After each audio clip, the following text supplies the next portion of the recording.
We are already 15 minutes behind the schedule. So we are going to start the session 5A on fiscal policy. We are going to have 2 papers presented, and since we have more time, they are going to have more time to present. So 30 minutes to the presenters. We are going to have Vitor Chagas from the BNDES, presenting inflation target under fiscal fragility. Eduardo is going to comment on his paper, and then Eduardo is going to present on breaking down the U.S. employment multiplier using micro-level data, and Miguel from INSPER is going, Eduardo is from the Bank of Canada, and then Miguel from INSPER is going to comment his paper. So I think we can get started with your presentation, Vitor. So if you can put up your slides up there, I'm going to start the timer here. Thank you.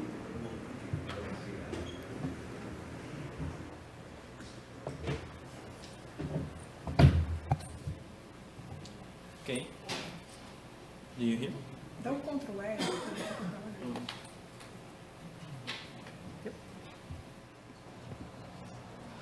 So, good afternoon. Thank you for having me.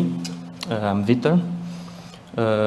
I'm presenting today a paper called Inflation Targeting Under Fiscal Fragility with Professor Luiz Araújo, Paulo Lins, Rafael Santos, and Sérgio De Valk. And just a small disclaimer, all views expressed here are from the authors of the paper, not their institutions. So, what's the question of our paper?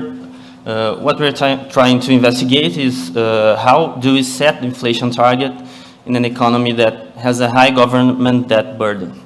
So, why are those 2 things related, right?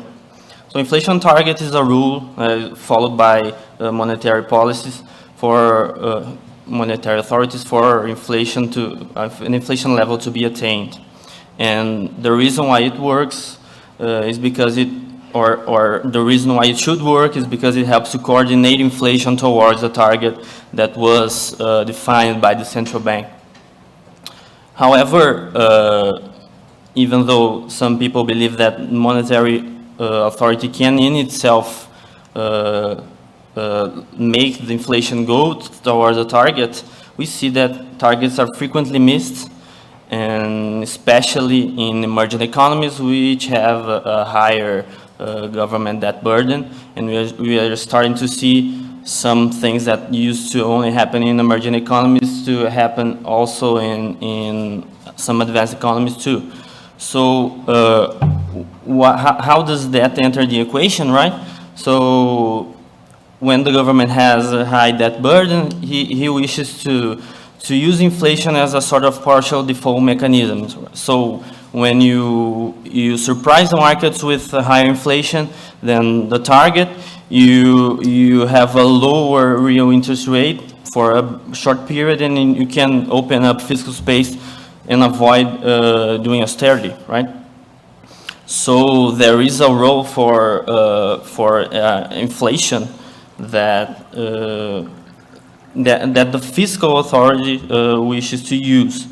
So is there a role for the target in itself to balance this trade-off? So this was our intuition in the paper, and what we are going to argue, that we can set the target so as to minimize this tension between monetary and fiscal authority.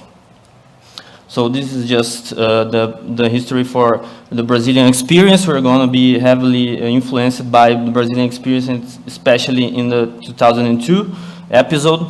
I'm going to talk a little bit more about it later. And this is net to GDP, net debt to GDP in Brazil. And how do we structure our model? We abstract away the question of having a conflict between fiscal and monetary authorities, and we assume that we have an altruistic policymaker that chooses fiscal and monetary policy at the same time. Why do we do that? Because there has been plenty of discussions in the literature about conflicts over monetary and fiscal authorities, but we want to say, okay, what's the best case we can have? What's the best policy we can have? Does it involve some sort of use for inflation as a deviation tool, even in the best case, right? So we consider a policymaker that maximizes social welfare, which is just the utility of private agents. And we have private agents forming rational expectations about the actions of this policymaker. So in our model, deviation is just a solution from a trade-off between keeping inflation on target and avoiding costs. So in our model, inflation is costly, both in welfare terms and in productivity. But there's a trade-off between avoiding inflation, avoiding costs from inflation, and using inflation to reduce public debt and avoid austerity, right? Avoid decreasing public spending, because agents in our model like public spending as well as private spending. So our results, we obtain debt limits that characterize what is the behavior of the government, right? So when that's too high, the inflation target is completely irrelevant, right? So it's a situation that is called fiscal dominance. People are very familiar with the situation in which a very indebted economy, the fiscal dominates the monetary policy, and the central bank alone cannot coordinate its expectations toward inflation, toward the target, right? At low debt levels, there is credibility, which we call the no crisis zone. There is no incentive for the government to deviate from the target, so people believe that, and we achieve coordinations toward the inflation target. What we innovate is the fiscal fragility zone, which is the in-between region between the no crisis and the fiscal dominance, in which there are multiple equilibria. And those equilibria depend on the expectations of agents regarding the actions of the policymaker. So if agents believe that the policymaker is following the target, it makes it easier for the policymaker to follow it. So this is an equilibrium, a credible equilibrium. And in the other case, if agents do not believe in the policymaker, the policymaker will deviate. Right, so in this fiscal fragility zone, what we observe is a situation that looks a lot like what we see in emerging economies. Expected inflation is higher than the inflation target, and we have a higher real interest rate that needs to be delivered due to this higher risk, this higher expectation from private agents. And as a result, there is a role for the target in itself, and we show that that raising the inflation target, or not raising, but for a given economy, with a higher inflation target, we have a reduced real interest rate in the fiscal fragility zone. The inflation targets coordinate expectations towards the target in itself, the higher it is. So we increase the lower bound of this endogenous region of the fiscal fragility zone, and it also reduces the time that the government has to use an austere policy to exit the fiscal fragility zone. And in our model, the optimal target is the lowest possible, such that this target is credible. So we want to raise the inflation target just a little bit and until it makes the target credible. More than that, we just incurring more inflation costs, and there is no role for a higher inflation target. And we showed this for an exercise in Brazil in 2002. So our paper relates to the literature both in confidence crisis in sovereign debt markets. We draw a lot from papers that talk about a different type of default, which is sovereign debt default. And we also relate to the literature that stress the interaction between fiscal fundamentals and inflation. Okay. So going into the model. In our model, we have a policymaker that chooses fiscal and monetary policy, and we model this as choosing directly inflation and debt. Why is it so? We could have the policymaker choosing more traditionally the interest rates and surplus or spending, but in our model, those things map to each other, so we can assume that the policymaker chooses directly inflation and debt, and it maximizes the welfare of the agents. So those functions, the intertemporal utility of agents, and in which both private consumption C and public spending G enter in the utility. And we also have a disutility for inflation, right? An inflation cost, which is that function C, which represents the welfare cost of inflation. So in our model, agents do not like a higher level of inflation.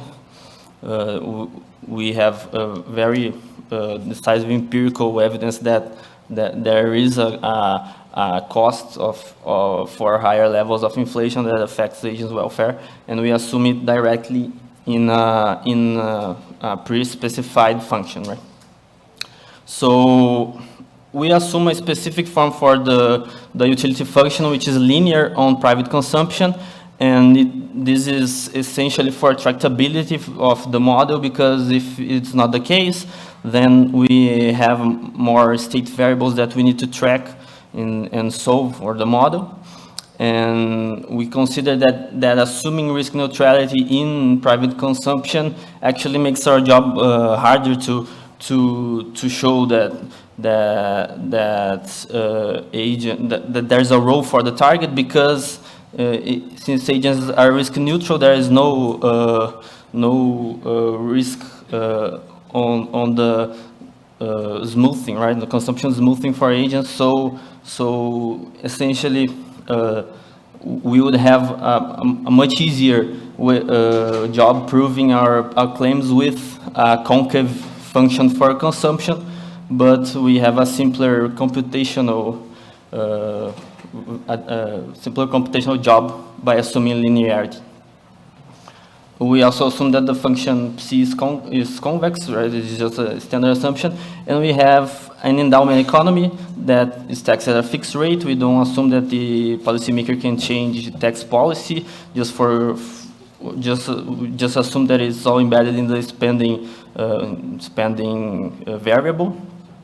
And there is another shock in the economy, which is the penalty for deviating from target. So, in this next slide, when the government deviates from the target, it's subject to a shock, a penalty, right, in the endowment E that stays forever.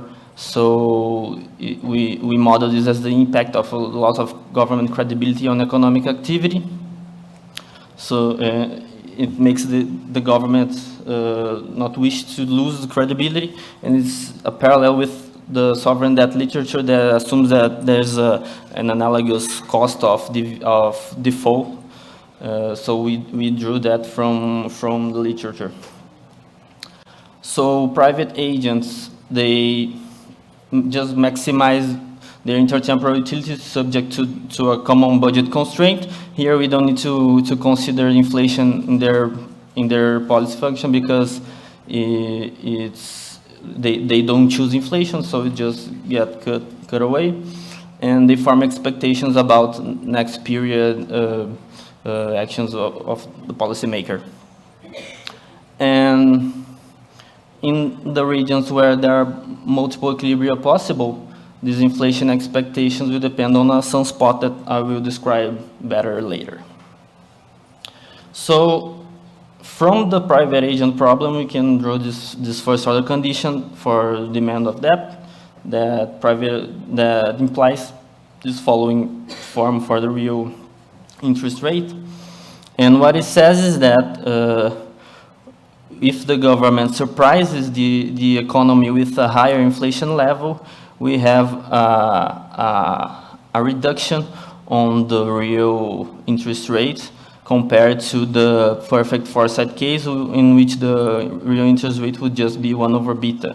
So from this functional expression, we can see why the government would want a higher inflation in the economy. It's because it reduces the exposed real interest rate and allows him to have avoid reducing spending. So the timing in our model works as following. First, the sunspot variable is realized, and it only matters in the multiple equilibrium region. the policymaker then chooses to follow the target or not based on the realization of the sunspot. I will talk a little bit more about this later. The policymaker then chooses next period debt, and private agents then form expectations about the next period and choose the amount of debt to hold. And we define equilibrium in recursive form, but I will not show here today. So, okay, if it's possible to deviate, to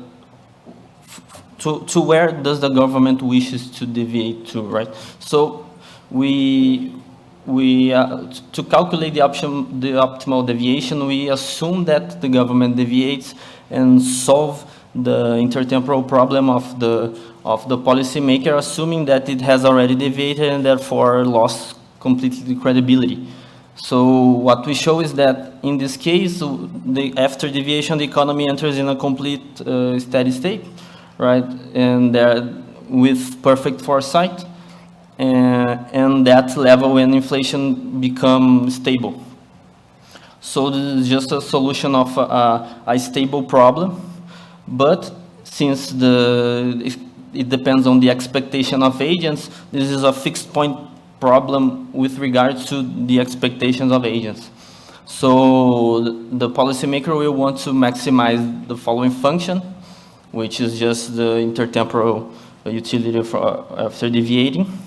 So it can raise temporarily G, which is spending, but it enters in a steady state in which from now on there's the credibility cost epsilon entering in the economy, so it has less GDP, let's say, to tax from.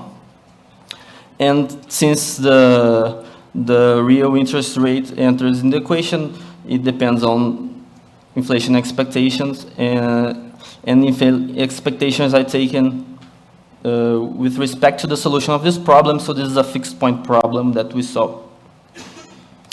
So the solution of this problem is that the government wishes to deflate debt. So D is the deflated debt given an initial debt dt, and it will deflate that and choose an inflation level that is consistent with the first order condition for spending G, which is the second equation there.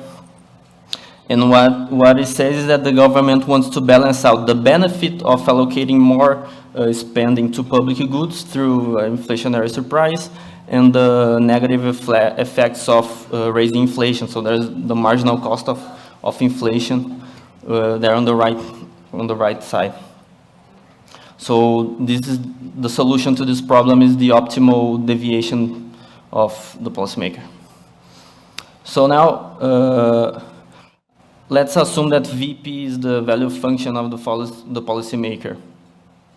We can then draw these three zones, which I have already introduced. Right? So how do we calculate the zones? We do the following exercise, right? Let's assume that the government, that agents do not believe in the target. If for that level, it is optimal for the government to keep inflation on target, then keeping inflation on target is the only possible equilibrium. So there's complete confidence on the government. This is the no crisis zone. The opposite case is the fiscal dominance zone, in which even assuming that agents do not believe in the government, that agents believe that the government will keep inflation on target, the government still wishes to deviate. So there is no reason for agents to believe in the target, and we see we call this region the fiscal dominance zone, in which the only possible equilibrium is for the government to deviate. And in the middle, we have the fiscal fragility zone, in which the optimal solution for the government depends on agents' expectations. So if agents expect the government to follow the target, the government will follow the target. But if agents do not believe that the government will follow the target, the government will want to deviate due to a higher cost for keeping inflation on target. So in this case, we cannot determine the equilibrium without adding another variable, which is a sunspot variable, which is common in models that are multiple equilibrium.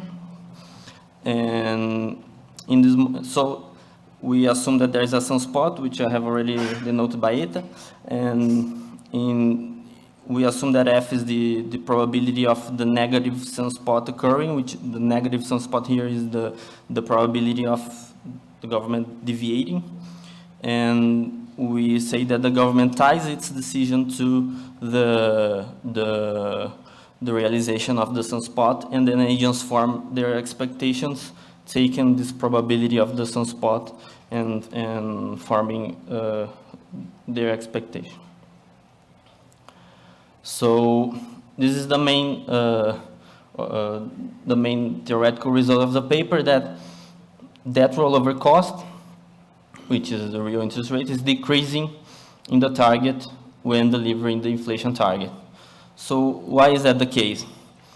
When the government raises the target, or for a given economy with a higher target, the policymaker needs to use a higher inflation deviation in order to attain the same reduction on that would give him the same level of spending as before.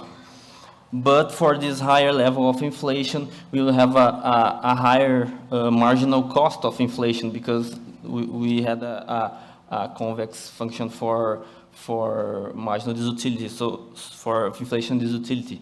So it's like agents care more about inflation in an economy in which the inflation target is higher. And as a result, they are less inclined to allow the government to deviate. And they are less preoccupied with a lower level of spending. So as a result, we have a higher coordination of inflation toward the target, and as a result, we have a lower rollover cost in the fiscal fragility zone when keeping the target. So this is the computational simulation with that we did for Brazil. I'm going to explain a little more about this later, but we see that the real interest rate in the fiscal fragility zone falls as we raise the target until it becomes completely stable when we enter the no crisis zone, because then there is no more risk of the government deviating. So this is just a computational version of our analytical result. And as a consequence of the previous result, we have that the lower limit of the fiscal fragility zone is increasing in the target, since when we have a higher target, we have lower costs of maintaining the target, so it becomes more credible that the government will deliver this target, and more regions of that become credible, and we dislocate the debt fiscal region for the fiscal fragility zone to the right. So we calibrate this model to a numerical example from focus on 2002 Brazilian confidence crisis, which was an episode that the elected government caused a lot of uncertainty in the economy, whether it was inclined to follow fiscal rules or to change the current paradigm for macro policy. So, and as a result, we had overshooting of inflation expectations, and what the government did later was to gradually raise the inflation target to coordinate expectations around this target, and then use an austere policy to sign its commitment to keeping that on hold. And we calibrate the model to data from Brazil in 2002, except for the fixed cost for deviation, which is a parameter that is not usually seen in literature. So we calibrate this parameter to obtain a fiscal fragility zone around the 70% debt level that were in place in Brazil around this episode. And the result of our model is this is the optimal fiscal policy for the government. So this is debt and next period debt. And what we see is that while in the no crisis and fiscal dominance zone, we already knew the government follows a steady state policy, right? But inside the fiscal fragility zone, if that's low enough, so here around 90% of debt to GDP ratio, what the government wants to do is to do an austere policy until it gradually exits the fiscal fragility zone. But if initial debt's too high, then it just wants to raise that and enter the fiscal dominance zone. So above 90%, the government will just abandon credibility and increase that. That's what I said, right? For moderate debt inside the fiscal fragility zone, the PM pays that to escape the zone. And this is just a table version for the previous result, in which we see expected inflation raising as the initial debt level grows, right? And we also measure the number of periods that it takes for the government to exit the fiscal fragility zone. So for example, for 85% of debt to GDP, it would leave the fiscal fragility zone for 3 years, in 3 years. So next we show numerically what we proved analytically, that by raising the target, the whole fiscal policy the debt policy is dislocated to the right. So we plot the optimal policy for 3 different targets. So 2, 3.5, and 5, and as the targets raised, more regions are consistent with a credible zone, and the fiscal fragility zone goes to the right. So there is this trade-off for the target. At the same time that when we raise the target, we avoid the fiscal fragility zone, but there is a welfare cost for inflation, right? The economy has to deal with a higher inflation level, and agents don't like inflation in our model. So we can optimize this, and we find that the optimal inflation is the lowest, the optimal inflation target is the lowest target, such that the current debt ratio is in the no crisis zone. So the government can avoid doing an austere policy and enters in a steady state. However, this optimal target raises very steeply. So for 80% of initial debt to GDP, we would find an optimal target of 6.4% that would coordinate expectations, and maybe for this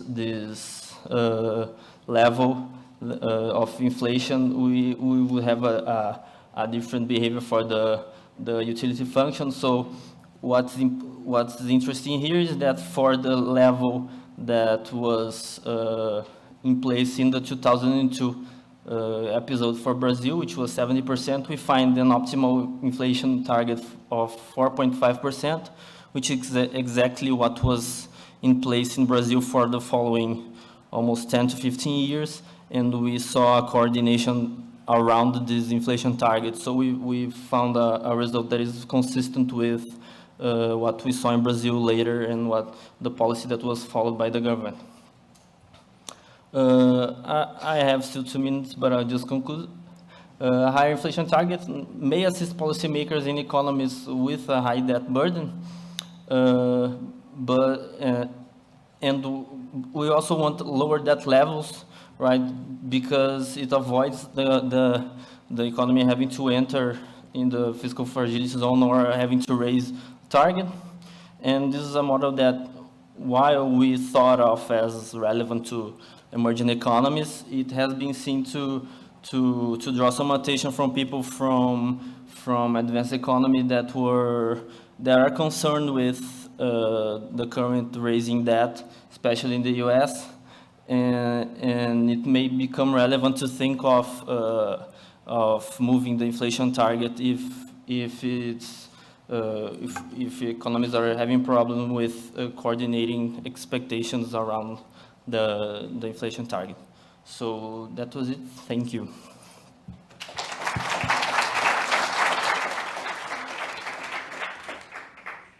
Thank you very much, Vitor. You were really sharp on time. We are going to have now comments from Eduardo. Eduardo, you have 10 minutes. Yeah. Thank you. 15 minutes.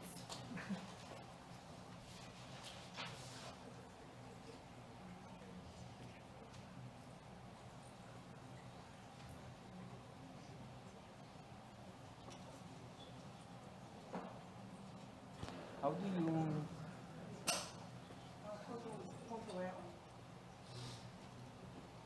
Okay.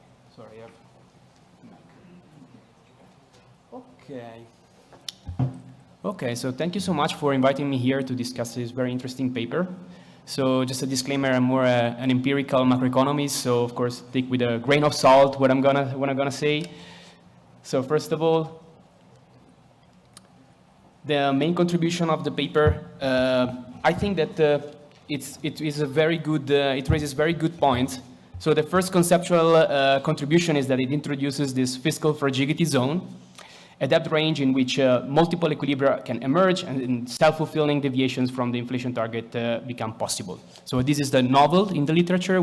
I personally have never seen it at least, in the fiscal policy paper that I know. So that's very interesting. The mechanism that it works through is that it proves that the temptation of the policymaker, that in their model that you only have like one policymaker, as you said, like a benevolent policymaker, to deviate from the target, and this temptation declines, as the target is lowered.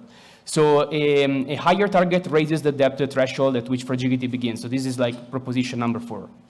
Now, the policy rule, they derive the optimal design principle in the sense that they choose the lowest target, which is consistent with staying out of the fiscal fragility zone. And yeah, I mean, this is like, in a company, like a low target with a credible fiscal adjustment. So this is also kind of novel. Quantitative relevance, I really like the application to the 2002 crisis, confidence crisis in Brazil. They calibrate the model to that specific event, and they match the spike in inflation expectation, which is not something that usually, the SG models can easily replicate.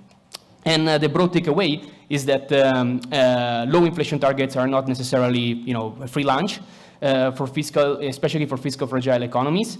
Without that fiscal support, so a coordination game between the fiscal authority and the monetary authority, they can raise welfare costs and undermine the credibility of the central bank.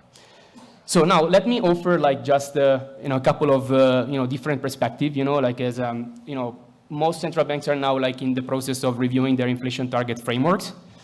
And so, of course, like when we think about inflation targeting in general, we may think, okay, what is optimal? Okay, do we want a world with zero inflation? We want a world with higher inflation. And so when we think about the benefits of a higher inflation target, we usually think about the lower frequency of occurrences of the zero lower bound. This is paper from 2012 by Kobian, Gorodnichenko, and Wieland. The other thing that usually is mentioned in these situations is, of course, that higher inflation can be beneficial for the labor markets with a grease the wheel mechanism, and the possibility of more negative real rates, which is also help to mitigate the episodes of like zero lower bounds. Now, this adds another point to this kind of discussion. We can, thanks to your work, we can now know that this. A higher target goes to prevent confidence crisis. And why? Because private agents can internalize that, these will lead to higher cost. Higher targets implies that there will be lower debt cost. And in particular, it works through the fact that there is a lower incentive from the central bank to deviate from the inflation target and so stick with what, agents expect. And this is like, their main results, I think, we say the second main result in proposition 5 is that the floor level of the depth of the fiscal fragility zone is increasing with the target, and the target therefore can be assured in higher debt levels, which is kind of important again in fiscal, and I'm Italian, so it kind of also kind of relevant. Now, what I would say, that this is particularly interesting is that it may be helpful to expand the discussion of these results, highlighting their relevance in this context of inflation targeting framework. Again, maybe just, at the Bank of Canada, we're now currently working on this kind of thing, and this, when I was working exactly on these cost and benefits, this would be really, really relevant.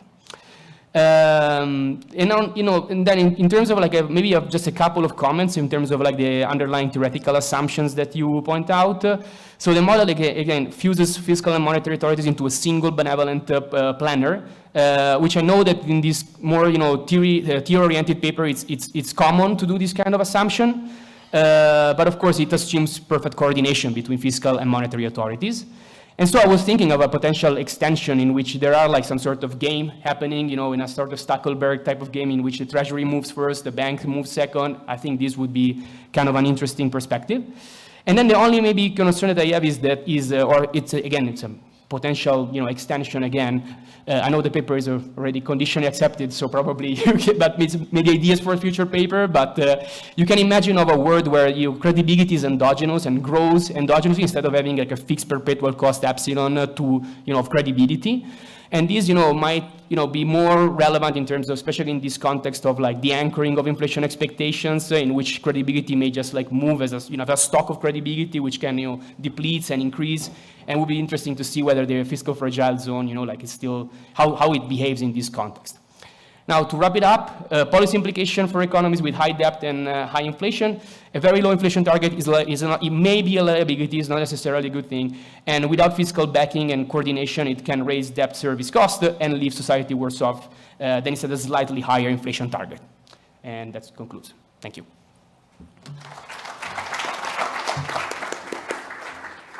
That was really good, Eduardo. So, Victor, feel free if you want to respond from here, and then we are going to open the floor for questions. Okay. I think I have just some comments about the possible extensions that were suggested, right? So these models that consider different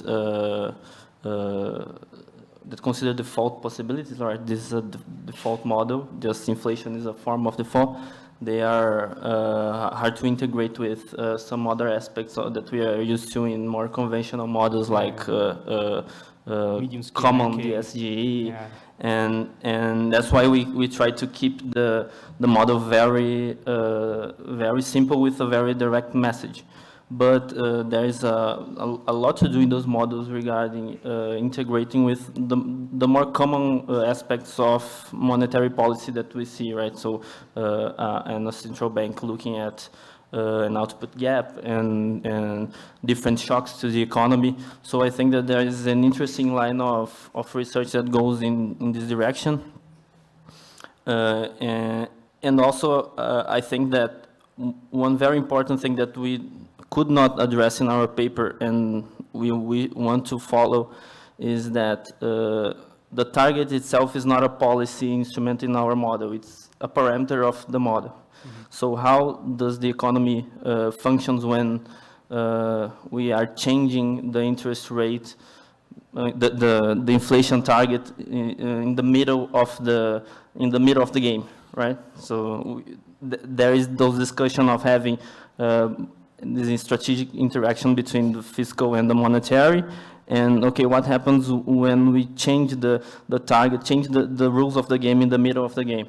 I think that this is a very hard problem to do because there's a lot of strategic feedbacks that go when we do those sort of things, but I think it's an important line that for anyone to pursue. Okay. Thank you, Victor. Yeah. So now we are going to open the floor for questions from the audience. Angelo, I was expecting you. Let's see if you're going to do my question. I'm going to wait. Thank you, Vitor. Nice presentation. I'd like just a clarification. You present in your model, you have the problem of the government, where you define the big D, what is basically public debt, and you have the problem of the families, the agents, that you define a small d, debt held by families. How do they connect to each other? I mean, I didn't see an equation with a closure, and since you are working with a small open, well, not a small open economy, a closed economy, the counterpart of public debt is actually private credits. So in your model, given what I saw from the asset markets, the public just don't react to see the debt going up or going down. It's just like something loose. I didn't see the closure. I mean, I'm thinking about the general equilibrium of everything. So basically, I didn't understand how big D connects to small d. Thank you. Okay, so I skipped the definition for the recursive equilibrium. So those things have to be equal in equilibrium, right? So the way it works is that the government cannot issue even though that is a policy variable, it cannot issue the amount of debt it wants because it's disciplined by the desire of the private agents to hold that amount of debt, so that in equilibrium those things become equal. It's just that I skipped the equilibrium conditions, but it's a simple equilibrium equation that ties these two things together, okay? Anyone else want to make a question? Here, there in the middle. Yes.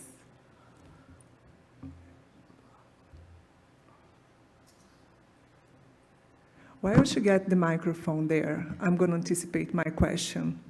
So I was wondering, because you're talking about the credibility of the monetary policy, but we have no role for the sustainability of that, right? So you're thinking about like the fragility zone is only based on the level of the debt, but you have no discussion on the sustainability of the debt. So if you talk about advanced economies, as we were talking in the end, they have much higher debt than most emerging economies, but this is not an issue because everybody believes that that is sustainable. So that could be something that you could discuss as well because it's not only a matter of the level, right? You also need to believe that the fiscal framework is credible, and I just wonder if you are thinking about discussing this, because you're just talking about the level of the debt.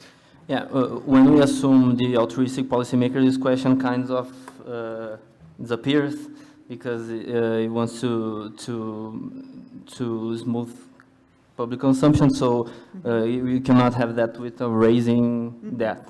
So in our context, it does not add a lot to our model to expand this discussion. But I think that this is important exactly because in practice we have these separate entities, and fiscal authority needs to follow some sort of rule, right?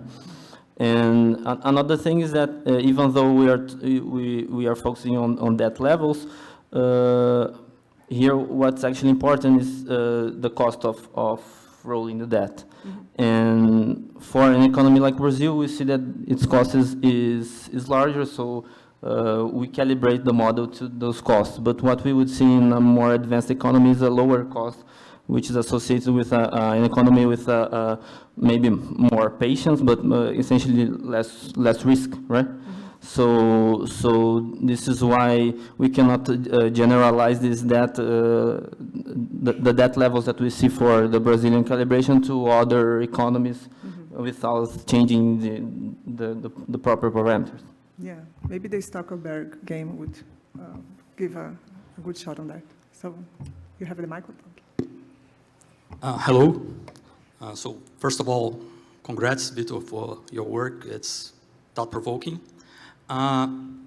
Please correct me if I'm wrong, but it seems to me, if I understood correctly your paper, that the result really depends on the assumption that the cost of inflation society is convex, right? So moving like from 2 to 3% is less costly than moving from like 100 to 101% inflation. So the same 1 percentage point difference in inflation surprise.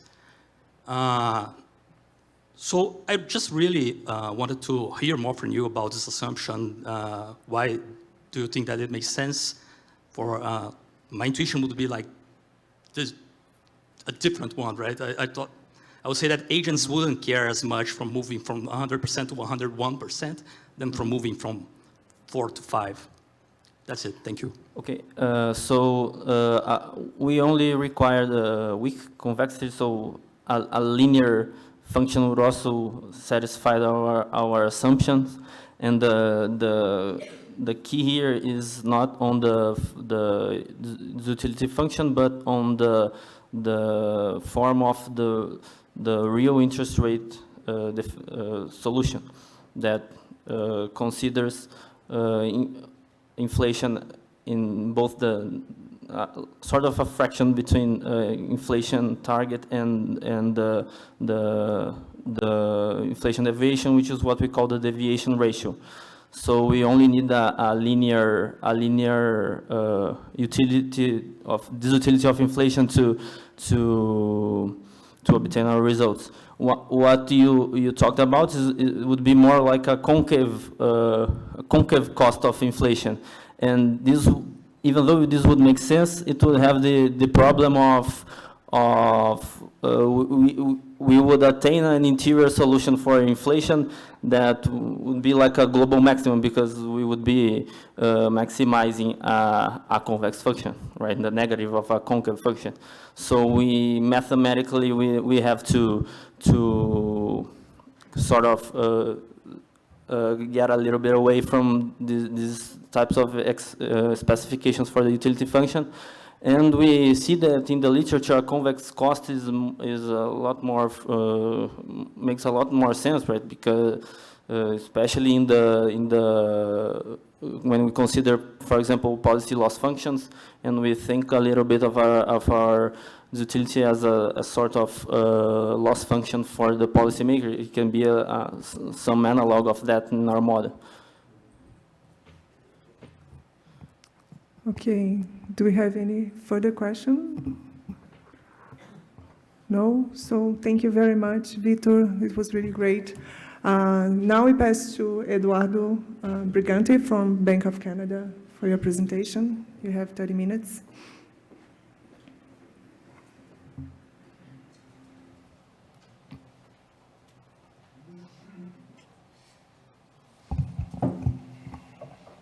Okay.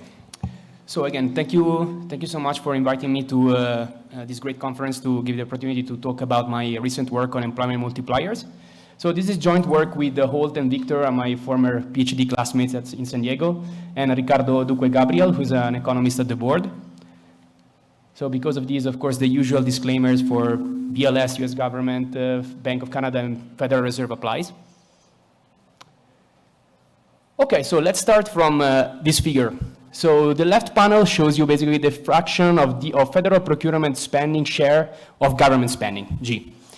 It is on average about like 16%.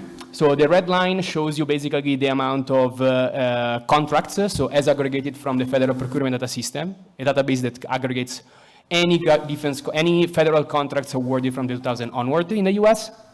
And the blue line instead shows you they're basically analog in the national account, so the national income and product account. So you can see that basically the two lines match, so giving us an incredibly granular origin of all contracts, of all procurement spending in the US. On the right panel, you have basically the same figure, but shows you as a fraction of GDP. So on average, federal procurement spending is about 3% of GDP.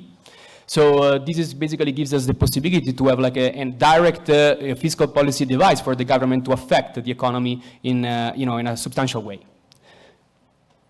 So what is the research question that we address in this paper? So it's very simple. So can public procurement foster firm growth? And for firm growth here, it's measured in terms of employment growth, okay? Because we believe, the policymakers cares a lot about full employment. And so the question is, can we stimulate employment? Can the government has an impact on this? But the question that we are particularly interested in is how much of the employment multiplier originates from the direct effects on firms and how much from general equilibrium effects. So in general, the idea is that, okay, we award a new contract to a firm, and the firm may increase the number of employees. Now, the point is how much of that is then spill over to other parts of the economy. So in general, when we study at undergraduate courses, of course, they teach us, like the Kinsey multiplier story, where, okay, you increase government spending in a region, this not only affects the direct firms that are affected by those funds, but also has impact in terms of input-output spillovers, in terms of like, okay, demand increases locally, and so more people go to the restaurant and buy an extra meal, at the restaurant every week, and therefore the restaurant may hire, a new employee, okay? So the question is how much of the effects therefore originates from one channel and how much generates from the other channel. To answer these questions, we need firm level data, however. And so how about the literature on like firm level effects of procurement spending and general procurement spending? So there is a broad literature, and I would like to stress the fact that the first paper actually published in this context was a paper by Claudio Ferras, exactly using Brazilian data on auction that was initially posted in 2015. And after that, a kind of a literature was born following this seminal work. In particular, we have work from the Austrian, Spanish data. Ricardo also has a paper on the JME on the Portugal, using Portuguese data. And in terms of the evidence that we have in the US, we have evidence using composite level data. So basically, we study the effects of procurement on large public firms, okay? There is one exception, which is the paper of Pedro Warros from the IMF, but they focus on the effects on non-contractors. So instead, we are interested in the direct estimation, estimating the direct effects on contractors. And then there is other work, but answering other type of more like financial or political connection aspects of procurement spending, and then a broad literature on like the regional level effects and the industry level effects in the US, again, focusing on purchases, your federal purchases. How do we contribute to this literature? So first, we provide some firm level estimates in the US. We construct a new data set that I'm gonna discuss now of unanticipated contracts, which we're going to use as a demand shock at the firm level. And then we estimate we provide firm level estimates of the effects of procurement contracts, so these direct effects. We also highlight, and this is a work in progress, we're still kind of undecided whether to make a different paper or not, the borrow to hire channel. That is, we also study whether these firms, when they're awarding new contracts, do they increase credit? Do they use this to hire, more employees because they need some, credit to a credit expansion in order to afford the extra employees? And eventually, we then go to the regional side, because of course you can study the effects at the firm level, but then what maybe policymakers are more concerned about is, okay, but what happens in the aggregate? Is there crowding out? Because with all firms, that win the contract, they hire new employees, but these employees are taken from other companies, from other firms. Then of course the net effect would be zero. Okay, and so we would have zero employment multiplier. So we move to this and to this level of the analysis, and then we focus on providing a breakdown of direct versus indirect effect. Now, in the interest of time, I'm not going to discuss specifically the regional multiplier effects, and I'm going to focus precisely entirely on the firm level effects. I will just give you a gist of basically what we do at the regional level and give you a sense of what we find. We have a new draft that is coming and discusses this point in more detail. Okay, so the first challenge, when you want to study the effects of a procurement contract on a firm and study their effect on employment, the very first challenge is to find shock that is, address the problem of timing and anticipation. So I give you an example. So first, imagine that the government buys some firm-specific new products, okay? So they really want to buy a specific product, okay? So this is, of course, a problem in the sense that the firm may have developed that product way before than the award of the contract. And so there's a sort of reverse causality mechanism in action. And the Federal Acquisition Regulation, FAR, which is basically the document that regulates procurement spending in the US, specifically disciplines this type of contracts, which are quite common, as I will talk in a moment. This is called sole sourcing.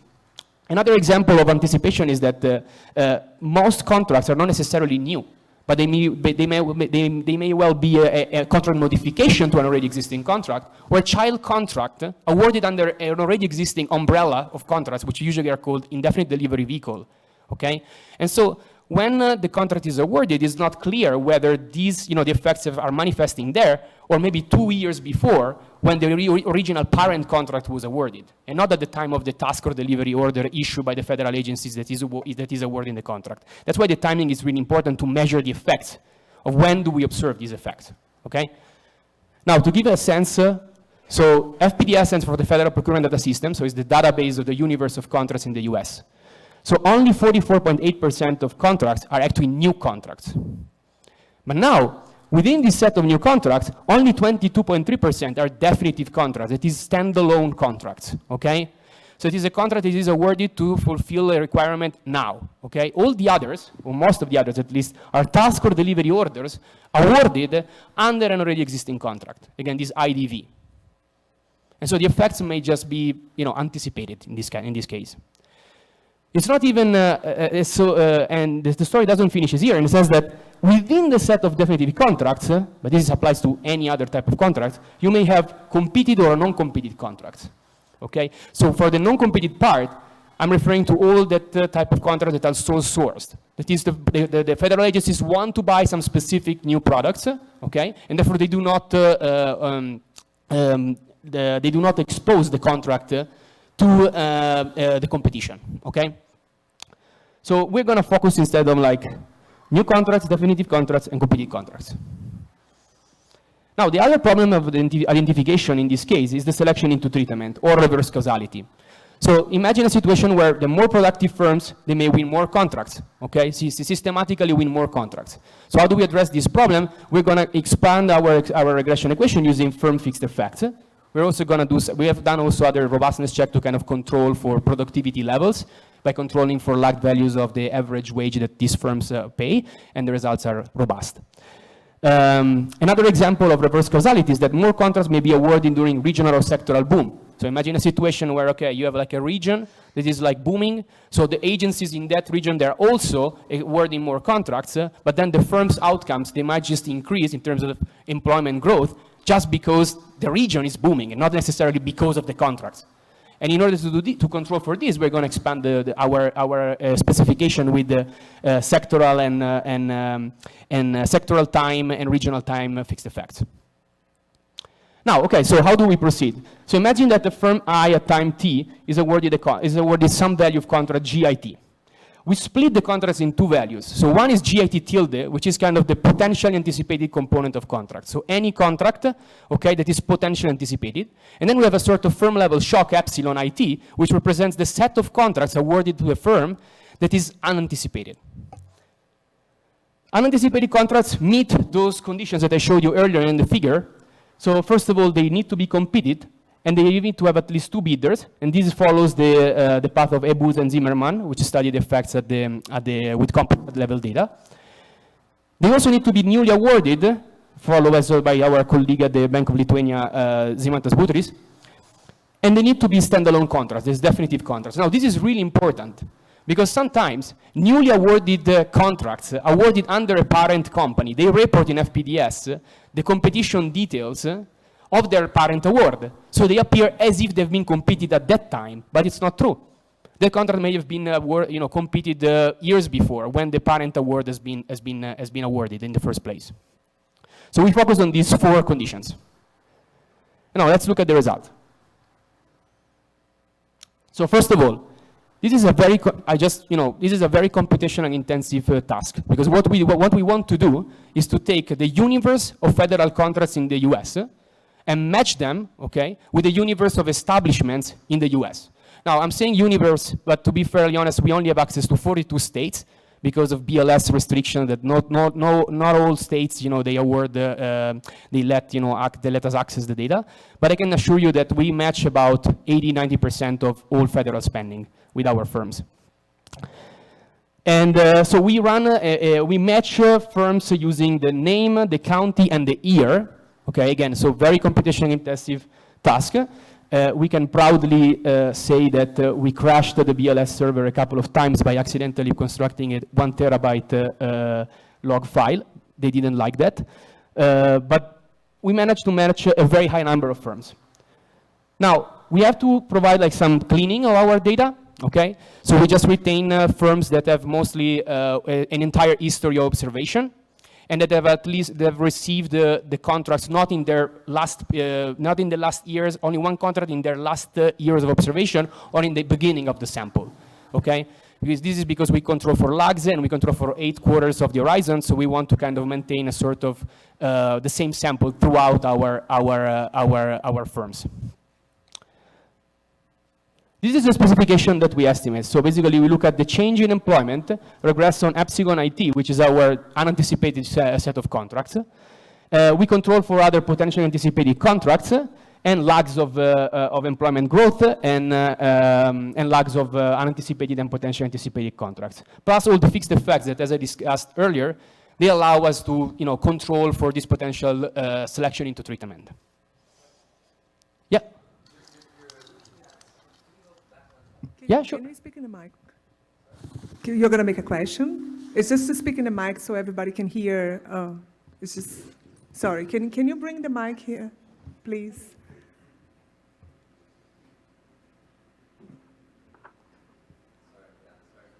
It's okay. It's fine. I like a bit more when actually... We just want to make sure that just everybody's clarify. going to hear a question and we will Can you go record. one slide back, please? You're showing, yeah, so you have like lots of small firms.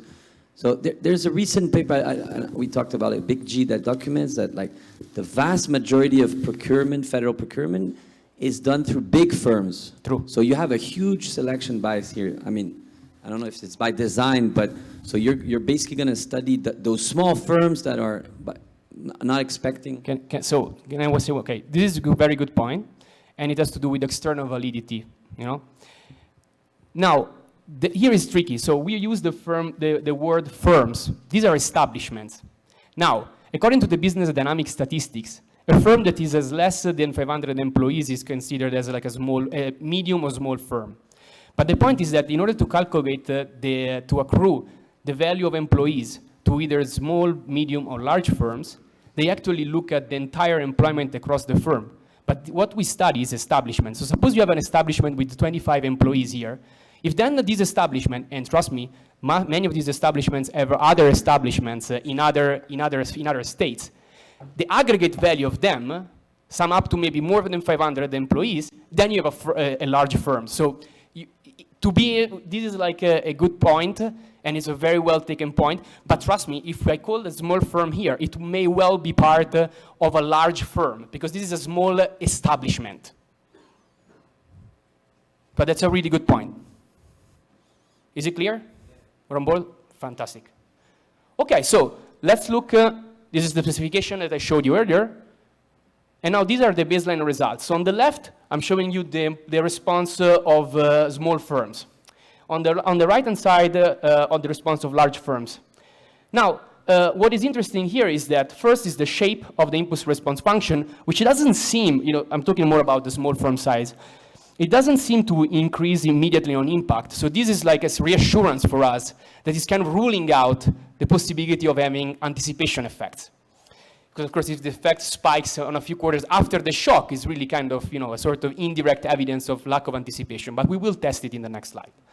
Now, we find that the number of jobs per year, okay, that are constructed, that are, implied by our impulse response function is 0.32 jobs per $1 million.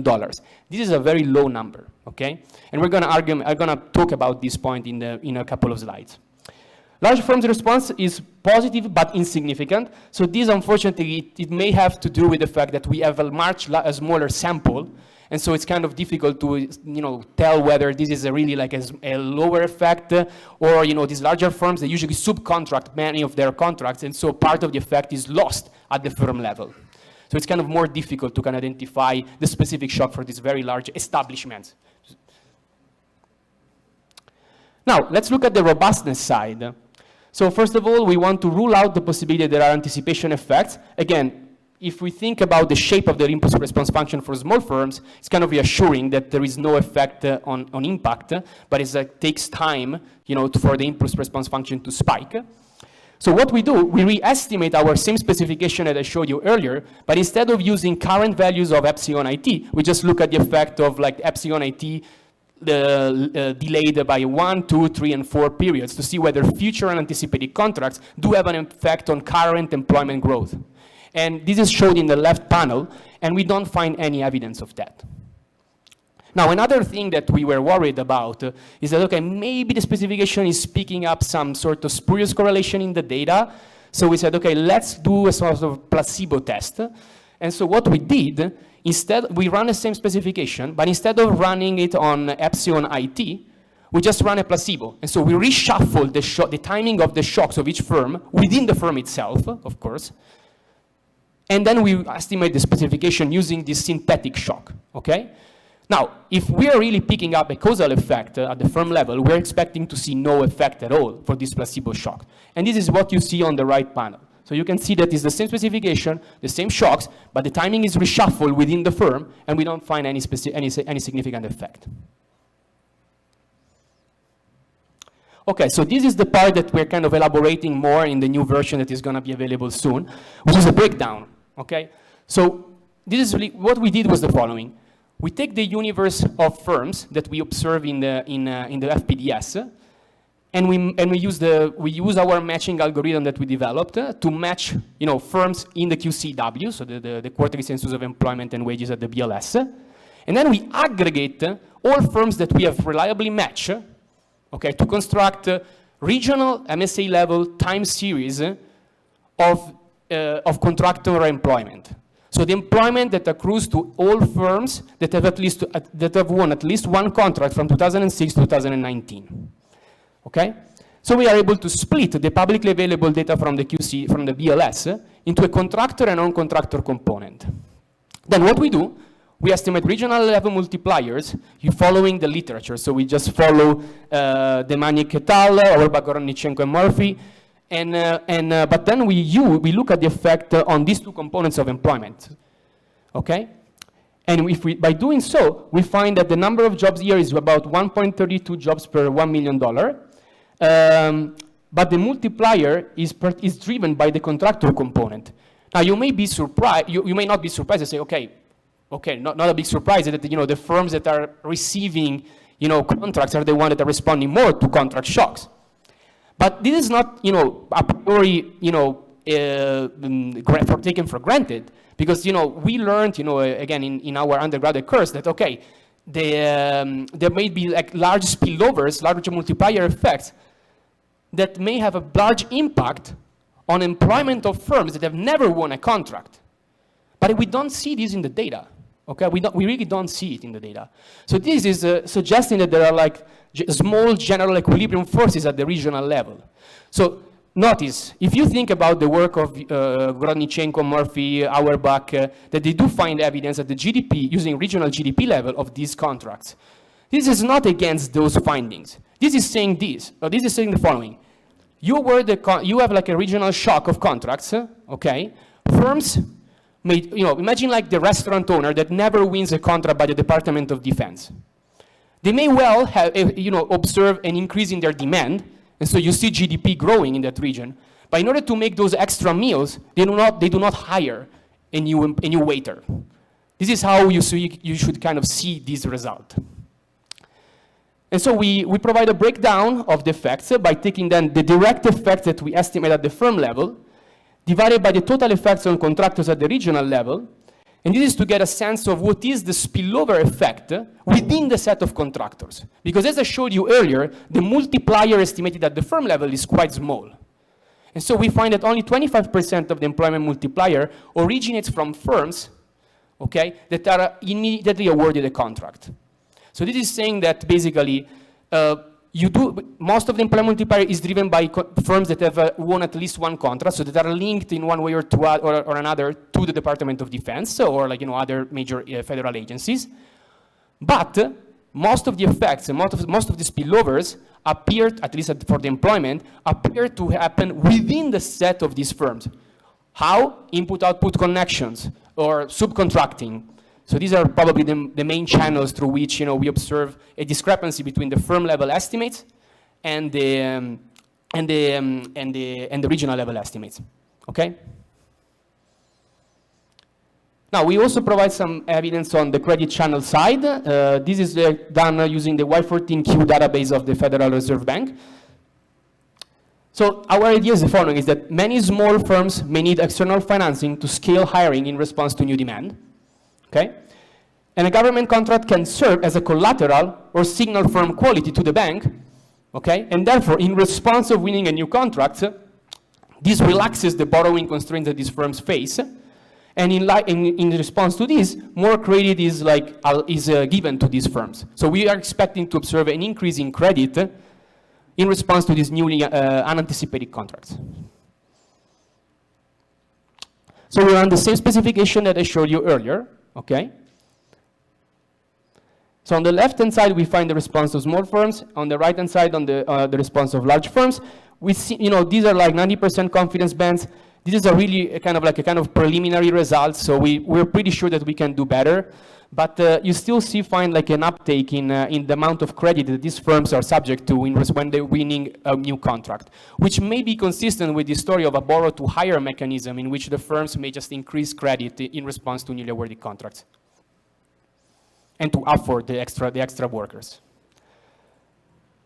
So as a conclusion, so we introduced unanticipated contracts as a new measure of firm-level shocks in the US. So again, these are like newly awarded definitive contracts that have at least two bidders in their competition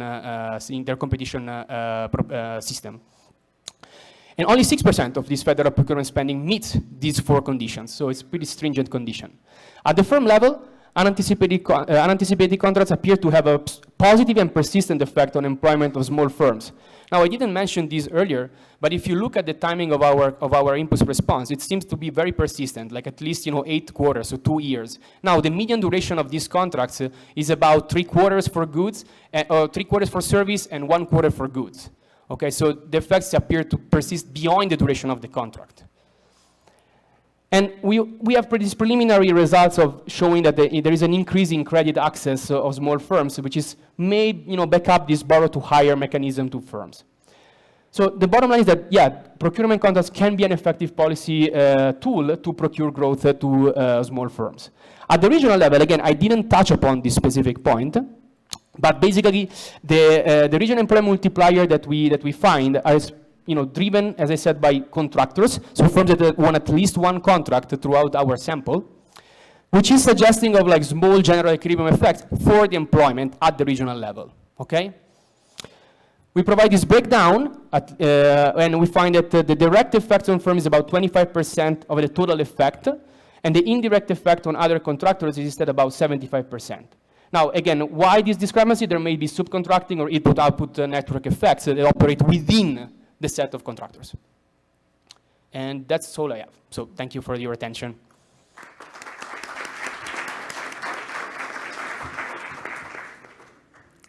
Thank you very much, Eduardo. Now we are going to have Miguel presenting his comments on Eduardo's paper.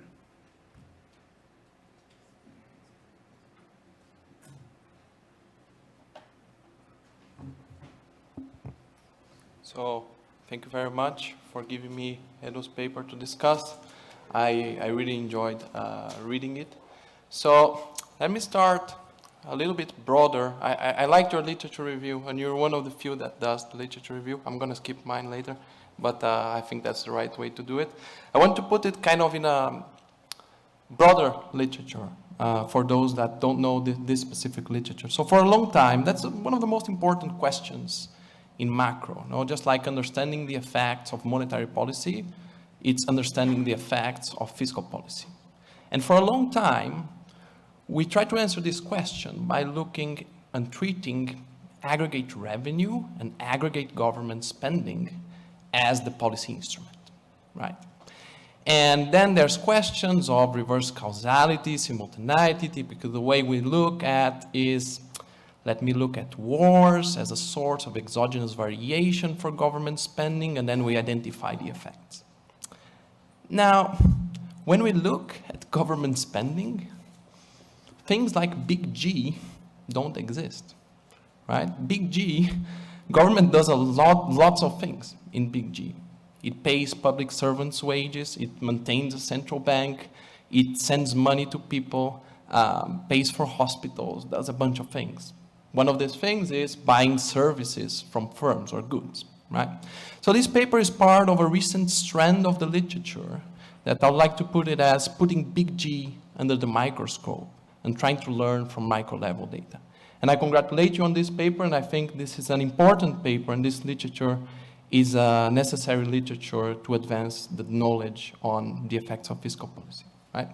Having said that, let me summarize the paper. So they will focus on one specific aspect of big G, which is federal procurement contracts. So they use the universe, they start from the universe of federal procurement contracts since 2001. Then the challenge is that, unfortunately, there's no applied micro free lunch. At the aggregate level, we know big G is endogenous. When we go at the micro level, small g is also endogenous. It's endogenous because the government, when it decides who is going to buy a service or a good from, he doesn't toss a coin. He looks at the attributes of who is selling that good. And so if they choose firms that are better, that will be endogenous. If firms already know that they are going to get the contract, that's anticipation. So the challenge here is those are not quasi-random shocks.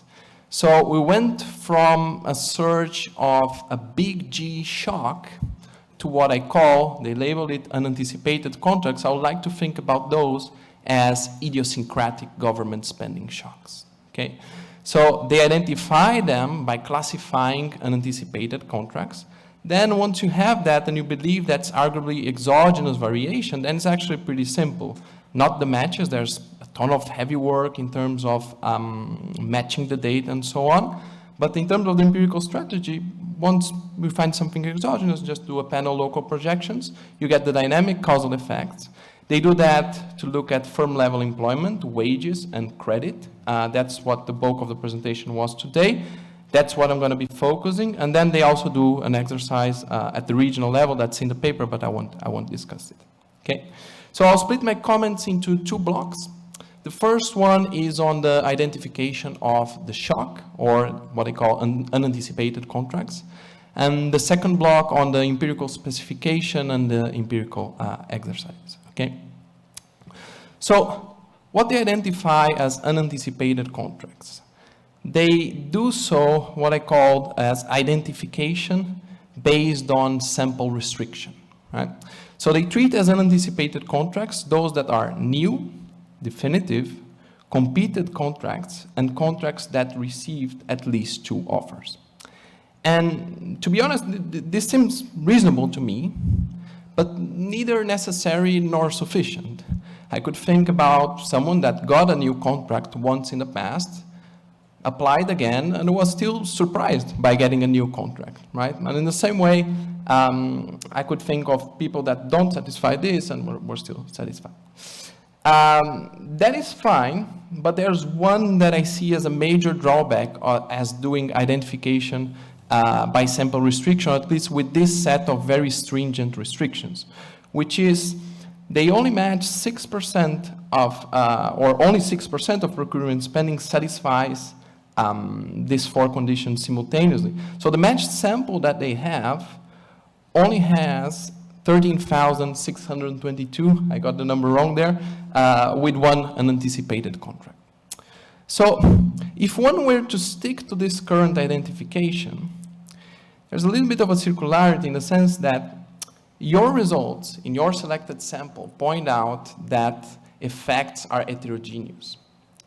But then, if effects are heterogeneous and your sample that comes from the shock identification is a subset of the population, almost by construction, if I believe that they are heterogeneous, then they won't be representative of the whole population, right?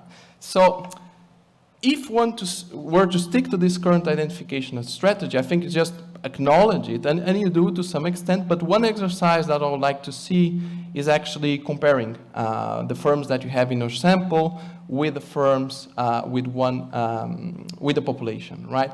And maybe they are different, and there's nothing you can do, that's part of our identification, but then I would ask, at least discuss, show me how different they are, and then in what direction would you expect this to bias your results and whatnot.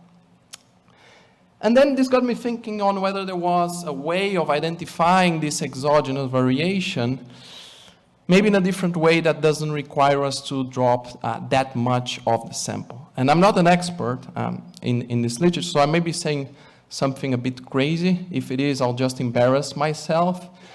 You just ignore this. If it's not, then great. So here's the thought experiment.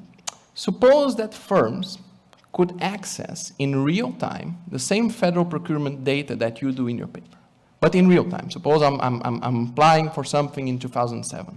Could they see the history of those contracts? If so, we could think about something different, which will be identification by controls, as I'll call it. So you could think that firms are looking at the history of contracts, and they could try to make an ex-ante assessment of the probability of winning that contract. Something like, in a very stylized way, that's the probability of a firm I winning contract C at time T.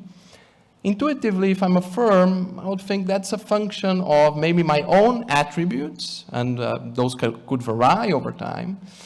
And Z could be any other things. Maybe it's the state of the business cycle, characteristics of my competitors, the type of contract, etc., etc.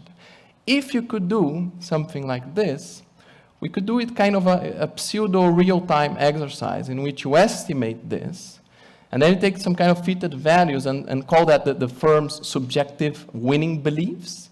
And then you would construct the shock as the measure of the total value awarded, the G, times 1 minus the probability that they expect to win the contract. So if they expect to win the contract with probability 1, then the shock would be 0. We could also think, I'm thinking here about winning or not winning. We could also do a version of this argument for the expected value that they would expect to win, right? So it's just an idea of trying to do identification in a different way that would allow you to maybe get a broader set of contracts and then more matches, okay?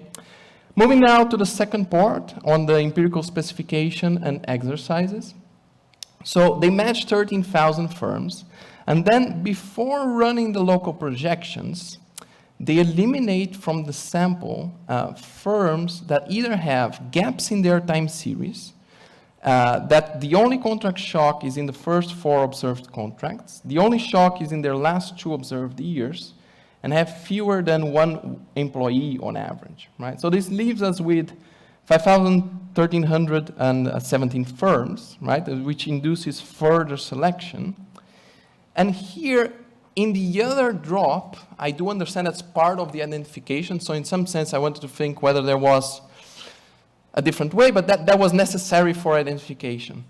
This one bugs me a little bit because nothing of these things precludes you from running the local projections. Now, the local projection is nothing else than a controlled correlation. So I'm looking something here on the left, something here on the right, and then you go on, and then if there's a missing in the time series, then that particular firm won't contribute to that particular horizon of the local projections. And then you'd say, we talked a little bit before, and say, well, but some people would like the curve to ensure that there's the same pool of firms that it's in every horizon. In general, I'll be very sympathetic to that idea, but at what cost? So the cost here is dropping more than half of the sample. If the cost is dropping more than half of the sample, I would be willing to maybe relax a little bit some of these assumptions, also because this has implications for some of your results.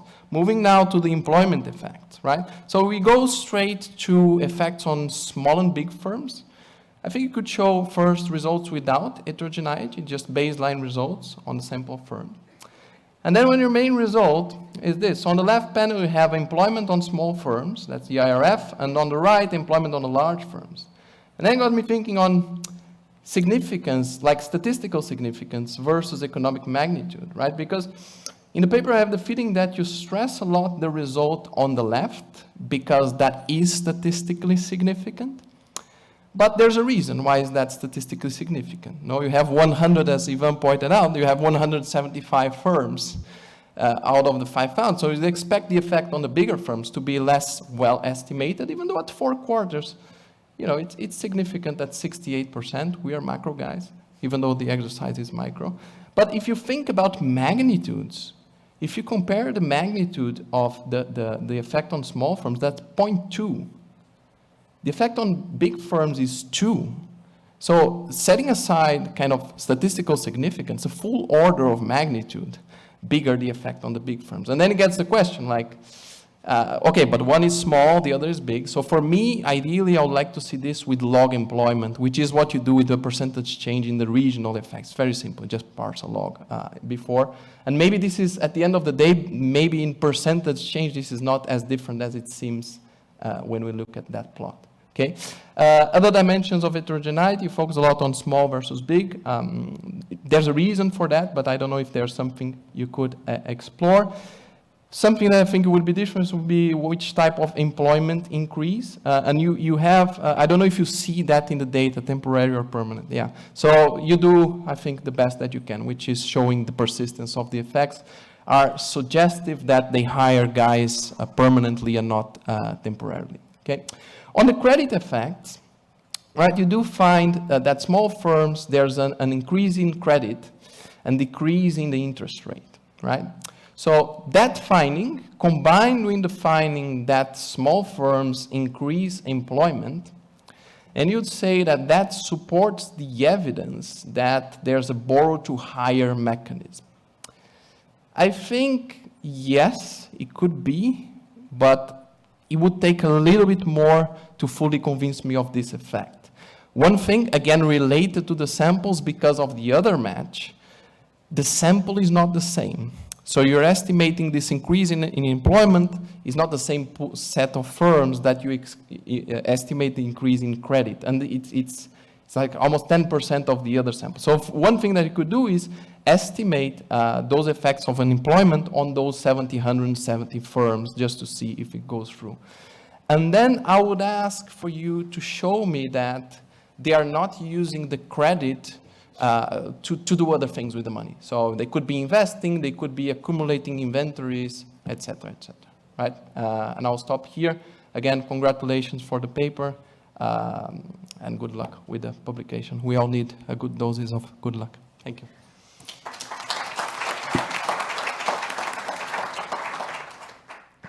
Thank you, Miguel. Eduardo, go ahead. Yeah, so do you hear me? Yes, okay. So Miguel, thank you so much for the very thorough discussion. So let's start maybe from the last point. So I totally agree with the fact that the credit results, they are kind of preliminary. And what we're trying to do now, and that's why I was saying that we may have like another paper that does this, is exactly to explore these other channels, you know. But for that, we need to match it with other type of data sets. And there are some people at the Fed that they have done this sort of matching between Y14 and other like, you know, data that we can look at, say, you know, like investment or inventories, these kind of things. But we don't have the results at this time. You know, it would probably be a separate paper because then it goes beyond, you know, okay, this breakdown into small, medium, large, and contractor versus non-contractor. But the point is very well taken. Now, concerning the selection into treatment, like, yeah, the constraints that we put, the requirements that we put was exactly as we discussed yesterday, was this concern that people told us that, okay, we really want to have a sort of uniform time series, you know, for this contrast. So you're not estimating, you know, the Horizon 4 response as the same sample of the Horizon 5 and vice versa. And if you have like firms that have won only one contract, say, in their, you know, second period of observation, then again, it creates problems because then we cannot control for all lags. And so that firm is automatic, even if we include it, the firm is going to be dropped by state automatically when you run that. So there may be like other aspects, you know, when you have like these. So why like the sample diminishes is that in the QCW we notice that there are a lot of like maybe single individual employer, like, or, you know, a firm made by like a 1 or 0.5 employees on average, you know, and we were kind of unsure whether to include these or not. But in the next, you know, iteration, we want absolutely to address these points. These are really good points.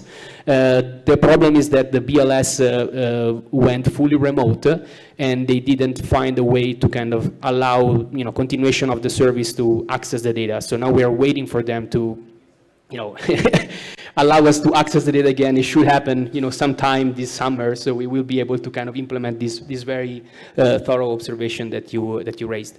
Now, concerning the identification aspect, I agree. We're very, very conservative with these 4 requirements, and that's why we call the GIT tilde as a potentially anticipated component of contracts. It's just that, you know, we were very, very conservative about this because for a long, so the very first paper that was carried out on firm level effects of procurement contracts was actually by a couple of students of Valerie Rainey at UCSD.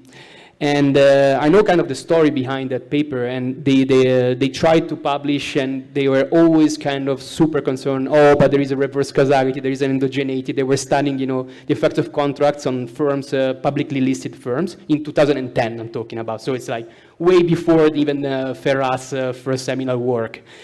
And in light of this, and in light that, you know, Valerie was my advisor, so we had to be kind of very careful, you know, so we said, okay, let's be very conservative, but we do observe significant effects of GIT tilde as well. So this might also, you know, very, very in line with your point that, okay, maybe you're too restrictive. And concerning the idea of like the sort of propensity, you know, not propensity score, it's more like estimating the probability of winning, that's a really great idea. We haven't thought about that. Or better, we try to put our hands on auction level data. This is what, you know, Ferraz and Munsiop do for, like, say, Korea. And in 3 years of request, we collected 1 auction price data. So we received it actually last month. They were, oh, here it is. So we cannot really kind of do that in a more sophisticated way. We may try to find, you know, like some other sources of data that may allow us to do this sort of approach. We haven't thought about that, but it's very well taken. I mean, it's a quasi-random shock, as you point out. It's not a fully random shock, given the limitation. Again, we FOIA'd, you know, we made a FOIA request, but we got 1 auction data and for one auction last month. So anyway, thank you so much. It was really, really good. That's great. Now we're going to open the floor for the audience to make questions. Yeah, so you already have the mic. Yeah, so I already have the mic. So That's perfect. Go ahead. Yeah, very good paper. So I'm in the line of Miguel. So I think so there's this regional multiplier literature that estimates, they find cost of job between $25,000 to $125,000. So a much larger multiplier than what you find.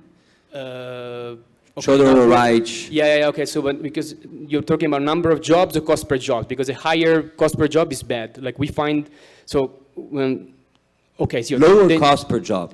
Yeah. So okay, a bigger employment multiplier. Yeah, exactly. Okay. So you have a smaller multiplier. So I think that you have a selection bias that actually, so by being very stringent with you cleanly identify a shock, but you're too restrictive, as Miguel argued too. You're identifying this effect for small firms. So maybe now I'm thinking maybe they expect, because as you said, the contract doesn't last long. So maybe they expect the contract not to last long. That's why they don't increase employment perennially. So I don't know, but I guess you would probably win, like you would get a bigger multiplier if you went to these big firms. So maybe being less stringent in the identification, but finding a bigger multiplier, because there's really a discrepancy between. No, yeah, this is a really good point. Again, we tried, you know, we have this tension. It's like a trade-off, okay? How safe you want to be, and what is the cost, as Miguel said, of doing that, you know? And we at the first firm level results, this is what we get.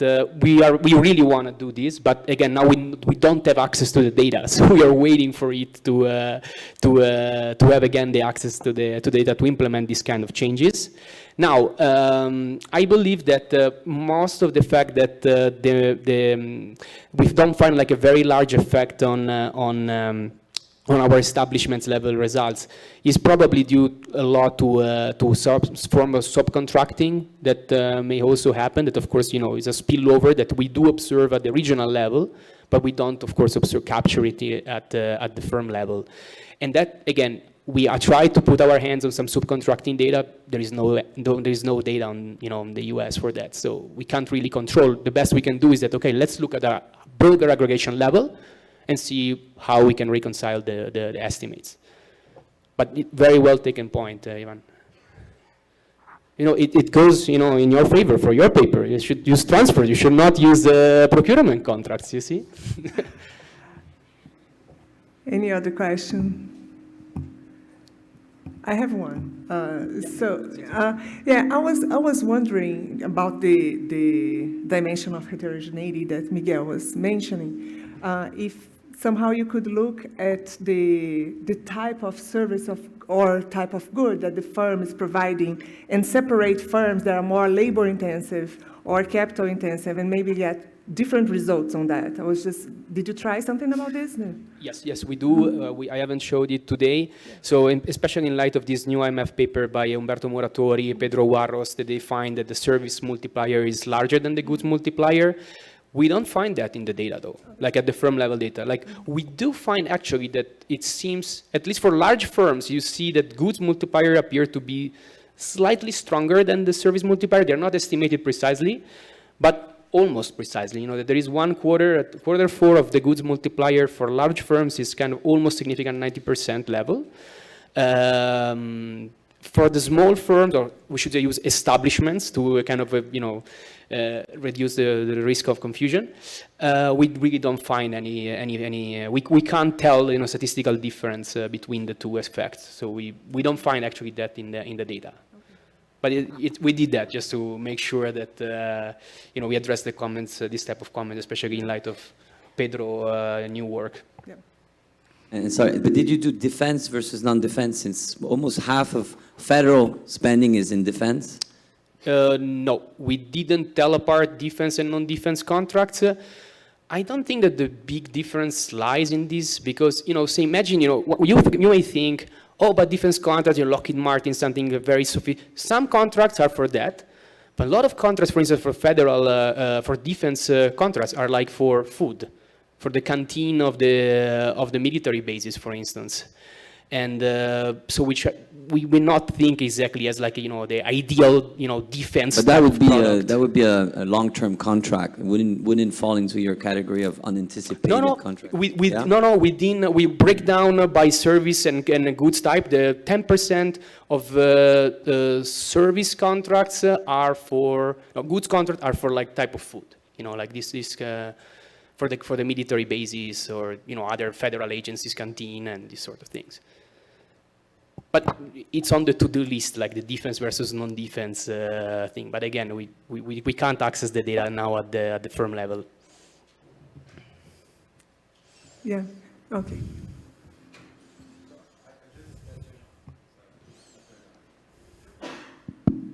So I just didn't understand really how do you get to the conclusion that the general equilibrium effects are small? Because one way of interpreting it is for each job the government creates, there's 3 other jobs that are indirectly created. So the total jobs are 4. So there'll be a huge multiplier. And then you mentioned something about subcontracting, and I didn't understand if you observed that or if that's an interpretation. Thank you. Thanks. No, this is a really good question. Let's make it clear. So we should be more clear when presenting this. So the reason why we argue that there are like not particularly strong like indirect effects or like general equilibrium effects for employment at the regional level is because when we break down employment time series into a contractor versus non-contractors component, okay, we don't find that at a regional level the non-contractor components that is made of all employees of firms that have never won a contract respond, which makes sense. But we were kind of surprised because we know in light of like this, idea of like demand shock, which can stimulate local employment, we were expecting to see, a smaller effect, but still kind of more significant, and we really don't find that. Now, what we then do is that, okay, within the set of contracts, of firms that have won at least one contract, so what we call contractors, it's not that when there is a Baltic type of shock, for the regional level, all firms within that set win a contract. Because it's just there might be a contractor, which is still kind of connected to the government, which may have won a contract years ago, but we see that this is the component that responds, And so we ask, okay, what is the gap between the direct effects that we estimate at the firm level and the effect that we estimate at the regional level of within this set, within this pool of firms? And it seems that the G effect operates within this very kind of smaller set of firms, okay? So the effects of procurement may be less pervasive than what we initially thought. That was kind of the spirit of the exercise. Is it more clear now, or? Good. Any other questions? No? So I want to thank Eduardo. Miguel is going to present in the next session, so stay tuned. So I want to thank you for your comments and also thank Victor for his presentation. Let's give them a round of applause and finish the session.